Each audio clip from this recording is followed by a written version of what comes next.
যে বাংলাদেশের ফুটবলের প্রাণটা কিন্তু মানে ব্যক্তিগতভাবে কিছু ক্লাবরা বাঁচিয়ে রেখেছে, কারণ তারাই তাদের নিজস্ব বা তাদের ব্যক্তিগত স্পন্সরদের টাকা পয়সা দিয়েই কিন্তু টিম গঠন করে, ট্রান্সপোর্ট করে, প্লেয়ারদের স্যালারি দেয় এবং অনেক সময় এডিশনাল খরচও করতে হয়, কারণ বাফুফ থেকে হয়তো স্কেডিউলটা বদলে দিয়েছে বা বাফুফের থেকে খেলার সময়টা একটু চেঞ্জ করে দিয়েছে।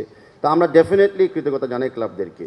ভবিষ্যতে আমাদের উদ্দেশ্য হলো সেটাই, যে আমরা যখন স্পন্সর মানিটা রেজ করবো লিগের জন্য, প্লাস আমরা যখন টোটাল বাংলাদেশ ফুটবল ফেডারেশনে একটা আর্নিংস করব, সেখান থেকে একটা বরাদ্দের জন্য বড় বড় ক্লাব এবং বড় বড় লিগের ক্লাবদেরকে দেওয়া হয়।